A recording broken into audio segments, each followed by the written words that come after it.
Hey, this is an interview I have been looking forward to all week. Of course, we've had fireworks, literally, but Dan, anytime I chat with you, there are literal fireworks going off inside my brain just because you are an awesome thought leader.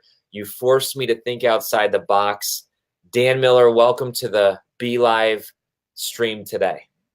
Well, thanks. Hey, that's a pretty good mental picture there. I like the idea of being fireworks. Yeah, well, listen, let me just share the quick story in case, 3 people don't know who you are out there. But the point is this, Dan, when I was stuck in my day job as a pastor, I found this book. And this book, listen, if we got a lot of people jumping on right now, we got Daphne, we got Karen. If you're jumping in, guys, go ahead, type in where you're from. If you've read this book, just type in 48 days, because I know a lot of people have read this book. Dan, it rocked my world. It really did. I thought, why am I stuck when life is short and 48 days could literally reshape the way I view my career? But Dan, I was scared. You've met Kelly, you've met my 3 kids, and I was scared. Do you meet people a lot of times that are scared entrepreneurs? Oh, absolutely. Any change is intimidating. But the reality is, without change, then we know our life is going to continue as it is. Now, that may be okay, but as you were describing, you knew you needed a change. You needed something new. So even though you know you want new results, change is still intimidating. It is. But that's why I wanted to package it as something manageable, not just this out of control, who knows, 3 years of upheaval and turmoil. No, let's package it. 48 days of clear thought, clear focus, introspection, creating a plan. You can dramatically realign your life, which is certainly what you did as an example. I did, man. Listen, I was asking God to send me somebody or something. And sure enough, this book came across my path. And then literally within months, I had already created a plan of exit in a respectable, honorable way. I didn't want to just leave, jump ship, but I knew that I needed a plan.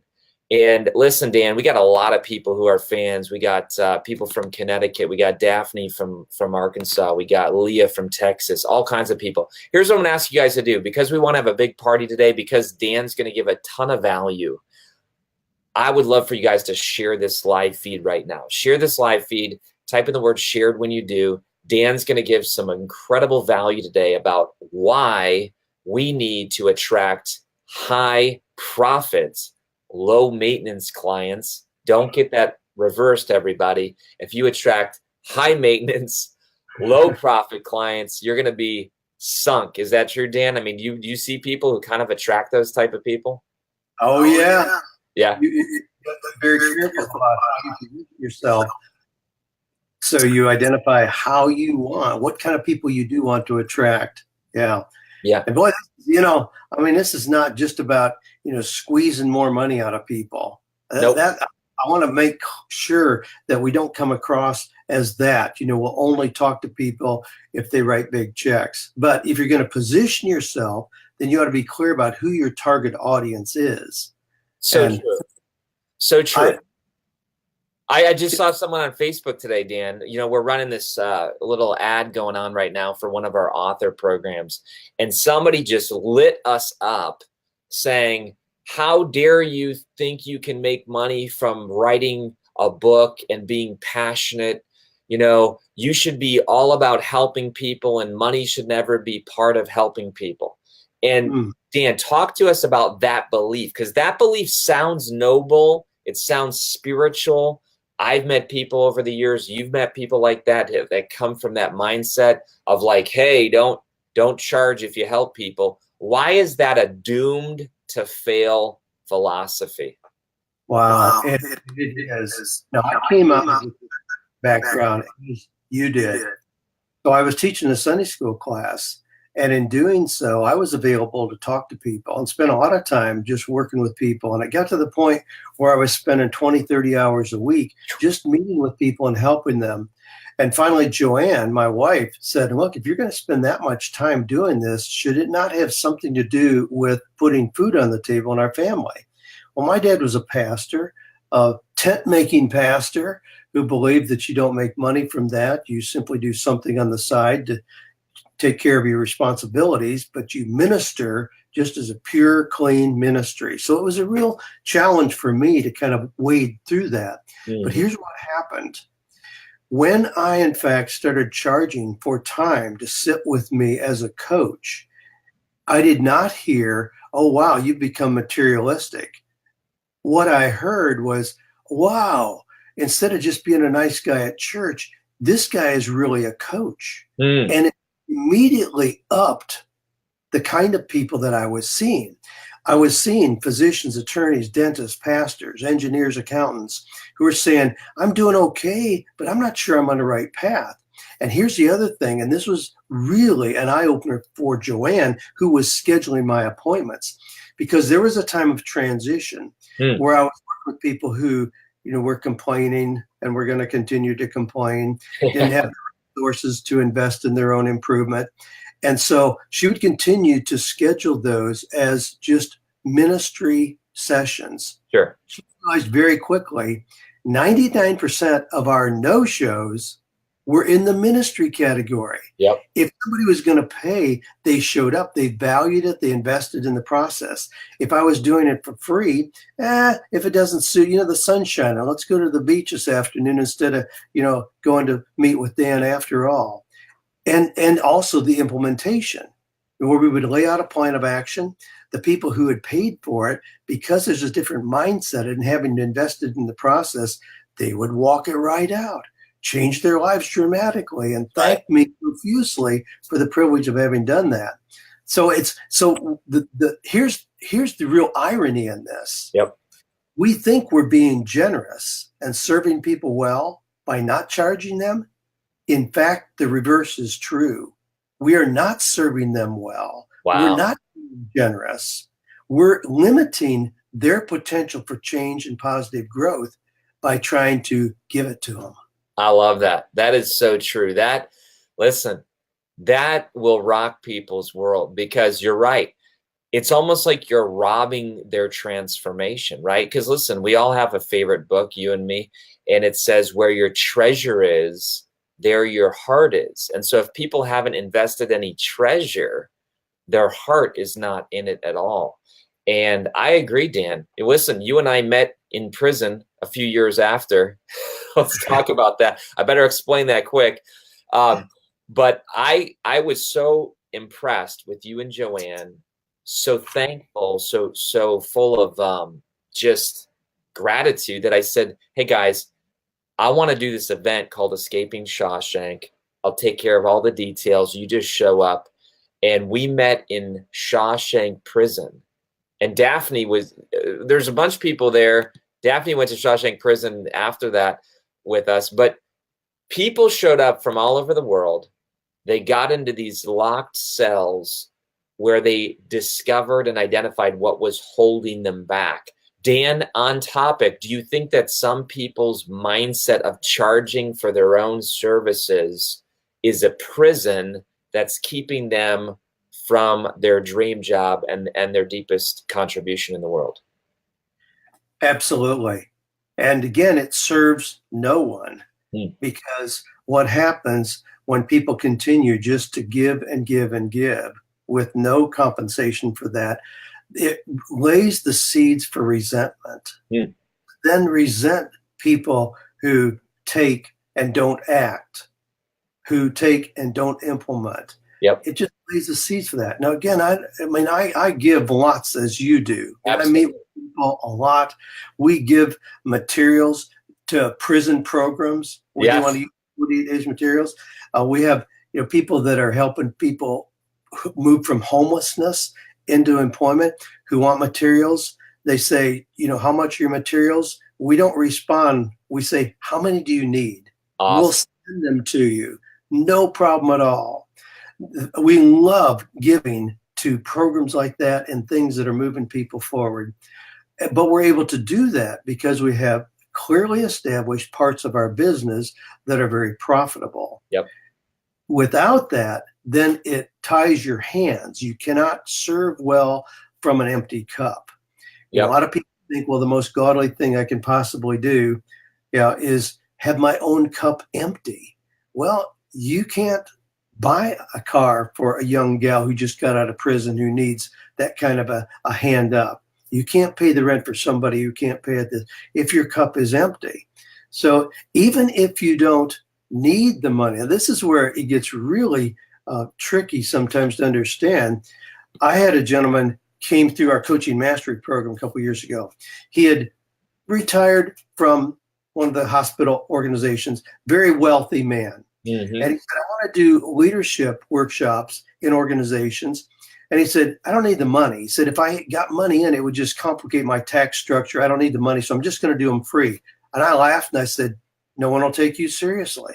Right. This is what, I've got all these credentials. I said, you've been on the other side.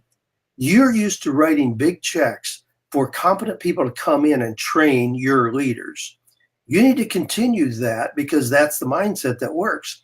What we did, we set up a foundation for him where we wouldn't recognize the name, but people would write those checks. $10,000 a day was his standard fee. People loved what he did, got tremendous value from it. The money all went into an account, and at the end of the year, he distributed 100% of the income to his favorite charities. I love it. I love it. But we needed the process for people to value it, even if he didn't need the money. That is so good. I love that. That is fantastic. And listen, Dan, that's some of the teaching that I needed to work through, because I agree. Listen, I came from two ministry-minded, ministry-funded parents. And my older sister is a lifetime career missionary. I can't say where because it's a secret place. But anyway, we came from a ministry-minded family.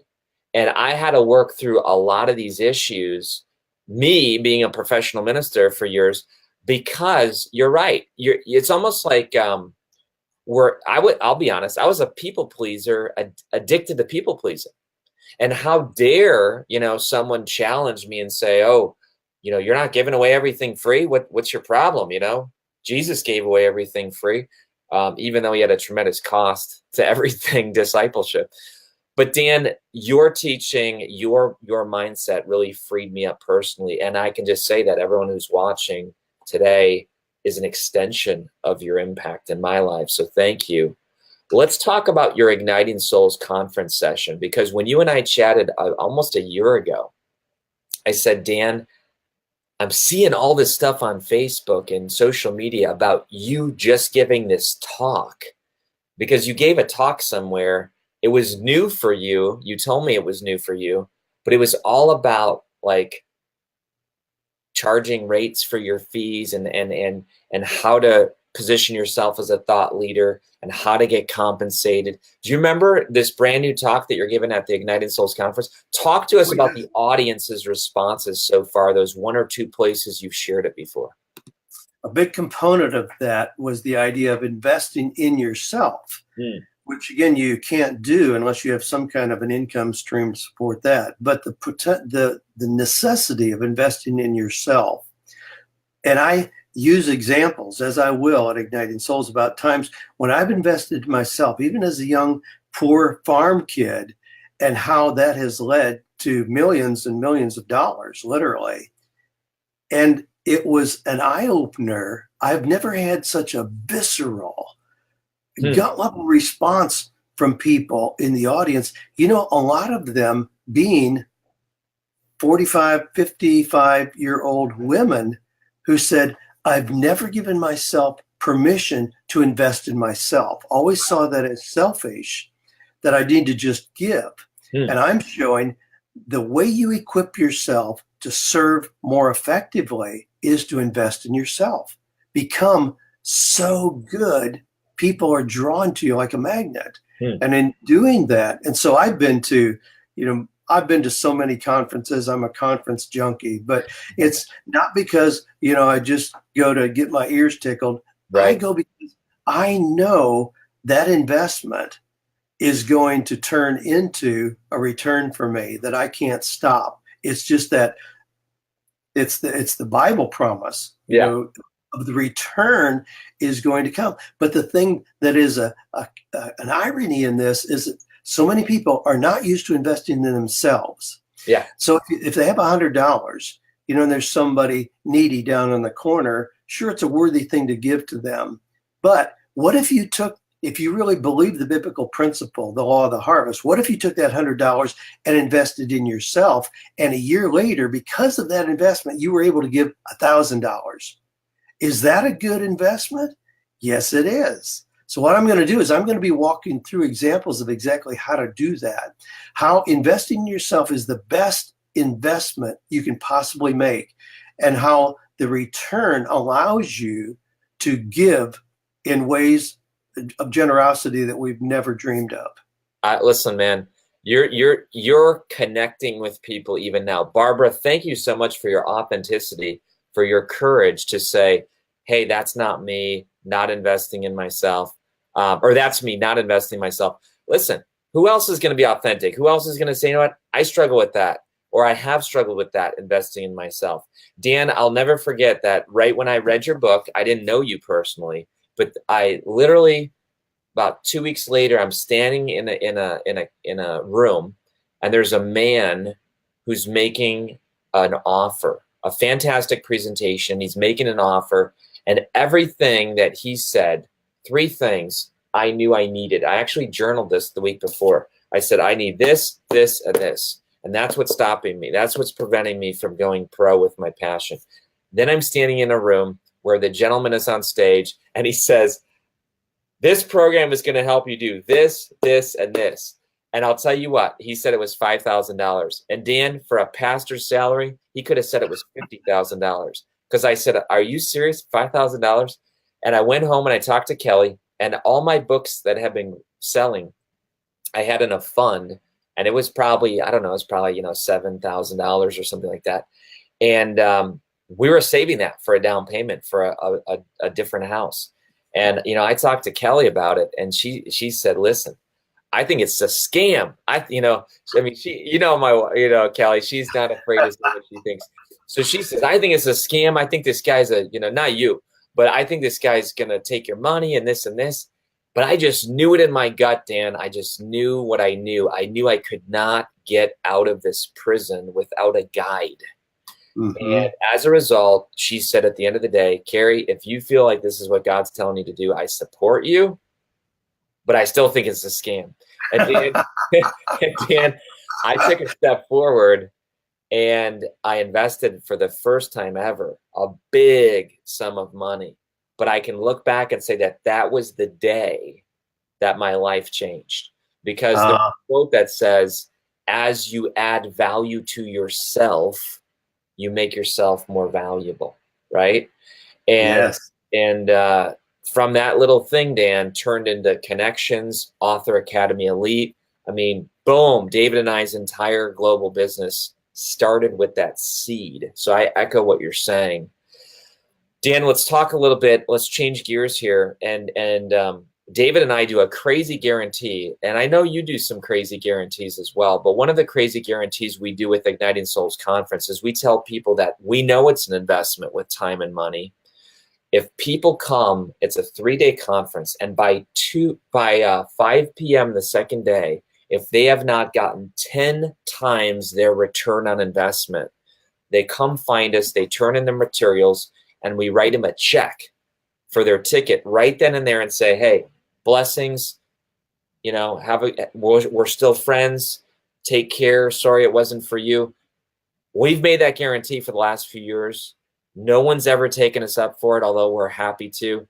Dan, you back up your programs a lot as well. Do you think sometimes that when we back up our programs, it actually draws more people to them? And if so, why? Well, it does. I mean, what you're talking about is the old J. Abraham risk reversal.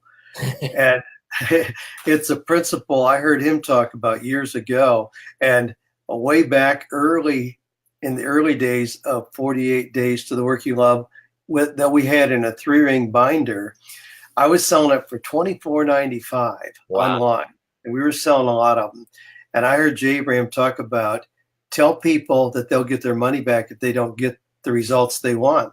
So I told Joanne, I said, look, I'm going to raise it from $24.95 to $39. We're selling on the internet, and I'm going to do a risk reversal. If you don't get a job that you love in 48 days, we'll give you your money back. And she's like, you got to be crazy. You know, not everybody gets a job that they love. I said, no, but you're missing the point. The idea of risk reversal, making it so clear, changes people's mindset. Yep. Now, like you, we've been offering that for years and years and years. Usually when people are in mail order, when they're ordering things through the mail, you anticipate about a 12 to 15% return rate. Our refund return rate is so low, we can't even track. I mean, it's not even 1/2 of 1%, because we're so adamant about what they're going to get, affirming them and having made a good decision. Of course, with our products, we put in 48 peppermint candies. Yes, you do. They get a recorded message about having made such a great decision. And that's not just hype. We're not just trying to artificially tip the scale, but we want to convince people that they're making a good decision and then follow up and deliver on that, obviously. Absolutely. Listen, I love that. A couple quick things that I want to just talk about. Number one, Dan Miller is a student. If anybody could say, hey, I've been there, done that, I don't need to take notes. Dan, we were just at an event in January. Some buddies and I were sitting behind you. You didn't even know it. We saw you at a free event, Zig Ziglar's event, to honor him, although he's passed. And you were writing down in your journal notes. And me and the guys are like, that's why Dan Miller is where he is, because everyone else is sitting there, you know, on Instagram or chilling out or whatever. And you're sitting there saying, I don't know what you were saying, but you were writing down notes saying, I can use that. So first of all, you walk the talk. I mean, you really do. Secondly, I've been to your event many times, and I said, this guy's a genius. This guy's an absolute genius. Because, yeah, when you ship out a box, you have something on the box that says special message from Dan, and people call, and they have mints and just everything that you said. I mean, but you don't come off at all as, you know, salesy, not at all. You come off as someone who's believable. That's what I think sells you. It's because people, their authenticity meter is very high, and they pick it up with you and Joanne. So Dan, listen, we got 6 minutes left. I want to hear people jump in and put comments. Cheri says she loves the risk reversal. What other thing have you heard today that you're going to take away? Because listen, Dan's taking notes wherever he goes. I want to hear what's one takeaway that you have today, whether it's investing in yourself, whether it's taking notes where you go, whether it's risk reversal, whether it's, hey, I've been stuck, afraid to invest in myself. Let's hear some learns here. Also, Dan, I'm not asking for a pat on the back, but I know you no longer have any connections in Ohio. Even though you grew up in Ohio, you don't have any more family connections in Ohio, I believe, to correct. So when I asked you to come to the Igniting Souls conference, you could go to any conference, and you do go to a lot. San Diego, you know, all these nice places, international. Why did you say yes to come and serve the Igniting Souls tribe? You've been part of the tribe, you know, where you've come to some of the events in the past. What is it about the Igniting Souls tribe that fires you and Joanne up to want to invest 3 days of your life to be around authors, coaches, speakers, and entrepreneurs? Well, that's a very fair question. You know, I'm not somebody who is impressed easily or quickly. There's a lot of people who jump online and they've got the latest, greatest, and I'm the turtle in that race. I look at people that I invited in my mastermind. I usually have known them for about 3 years. Wow. I'm able to watch what they do. Well, in this case, it's exactly like that. mean, I got to know you when you first came out with, Day Job to Dream Job. And then you invited us to come up for the Shawshank thing, which we thought was really cool in Mansfield, Ohio, where we grew up, where the prison is, where Shawshank was filmed. So that was a cool connection. Then you suggested the idea of the Shawshank event, which we did together, which was absolutely life-changing for people. We still talk to people, who have been through that. So I've had enough experience to see what it is that Kary Oberbrunner really delivers. Is he out there? Does he really deliver? Is he really helping people transform their lives? I mean, that's it in a nutshell. That's why it's not based on geography at all, no. But it's based on my belief in what you're doing and just knowing the kind of people that you attract, people who are investing in themselves, people who are willing to do what it takes to take their life to a higher level, to transform their lives, to increase their levels of service, ministry to other people, to making the world a better place. I just want to be a part of that. Well, listen, man, forget Christmas this year. I mean, I like Christmas, but Christmas to me is October 26th through the 28th, simply because, I mean, that's when I open the gifts. The gifts are Dan and Joanne on stage, Jeff Brown on stage, Rachel Peterson on stage, Dexter Godfrey, all these fantastic people that are coming, experts. That's what I said, Dan. This year when I decided who to bring, David and I, we literally sat down and said, what are the skills that our tribe needs that experts and specialists who also share our same values can deliver? And we knew that Dan Miller's session about investing in yourself and attracting high profit, low maintenance clients are essential. Because Dan, I think the one thing we didn't talk about, that crazy lady on Facebook who was mad about making money from what you love. If you only do your hobby as a hobby, if you only do your passion as a hobby, you're never going to devote your full heart to what you love. Do you agree with that? Oh, I mean, it's so clear, the irony of a position that says you shouldn't make money from doing something that you love. If that's really true, then in order to really protect yourself, make sure you're doing something 40 hours a week that you really dislike. What kind of sense does that make? Yeah, how could you possibly be your best at doing something you don't enjoy? I mean, the irony is just so obvious, it's ludicrous. That's true. The only reasonable goal is to find that beautiful blend of passion, talent, and money. And when you do, it's amazing what happens. Listen, you and Joanne are coming. We're so excited. We're going to have some breakout sessions as well, because Joanne is fantastic at talking about what it's like to be married to an entrepreneur.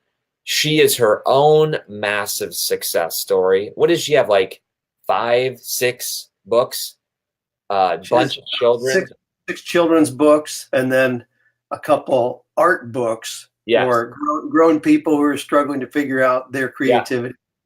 So, Joanne's a fireball, just like Kelly. When those two get together, it's fun watching them.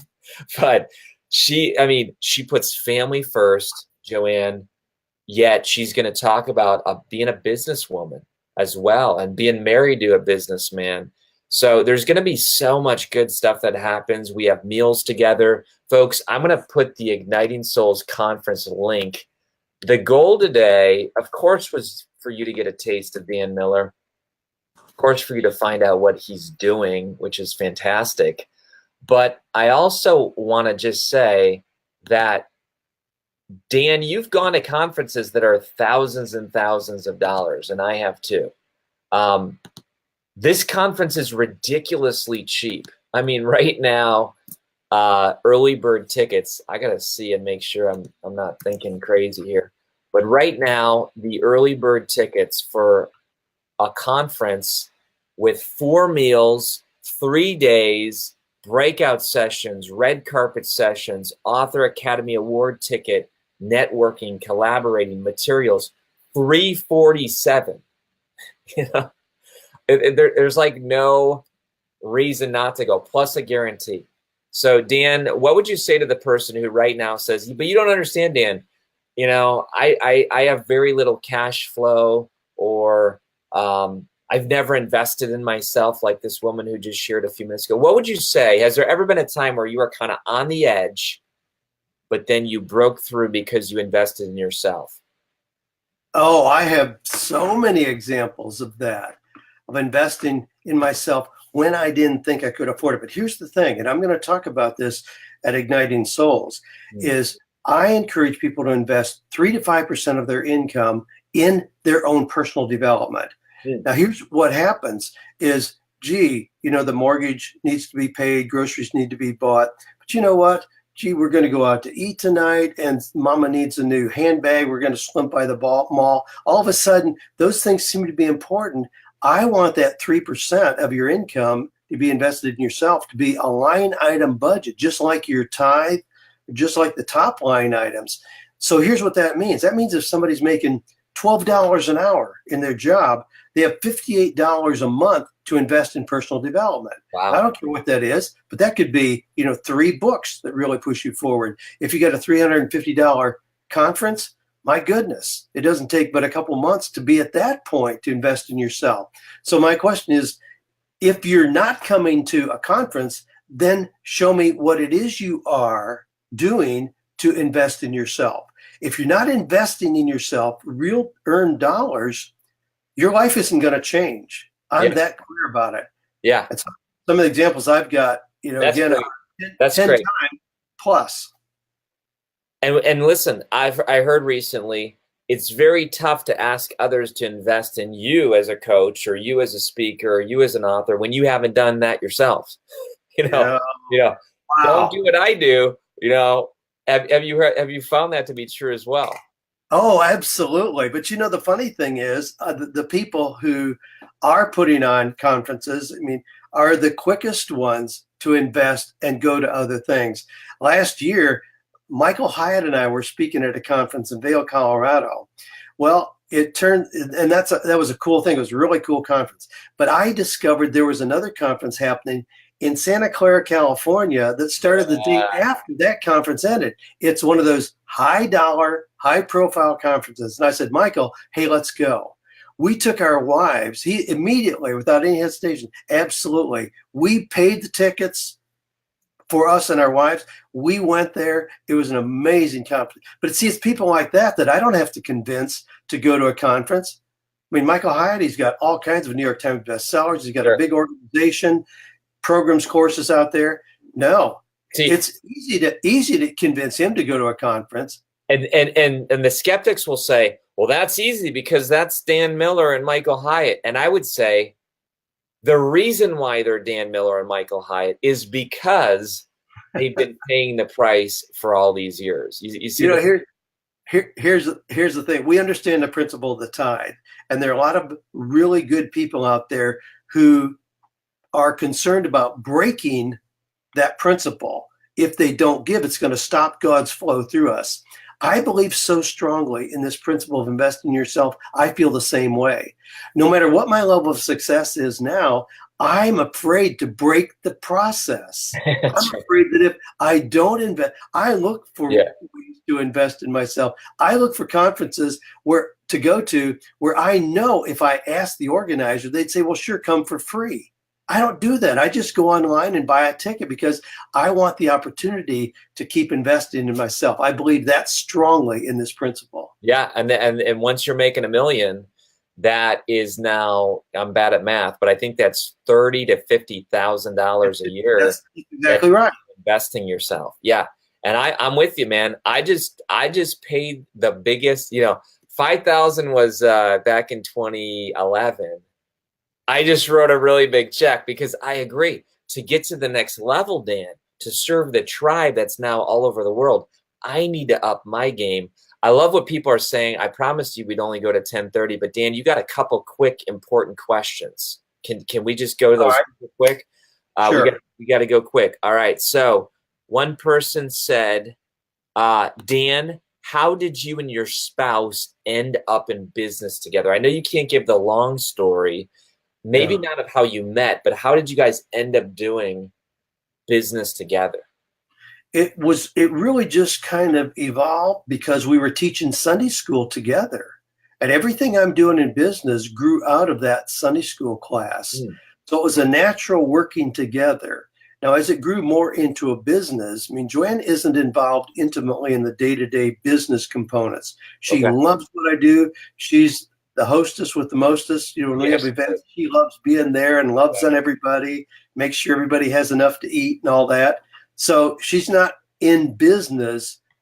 Well, I mean, she and I own the business Right. together. There's no other partners. It's she and I, but Yep. she's not actively involved in business. I don't pull her into that because her gifts are in serving, hostessing, Yep. being a great mom and nana to our grandkids. Yeah. So she's But, not. but she's still writing.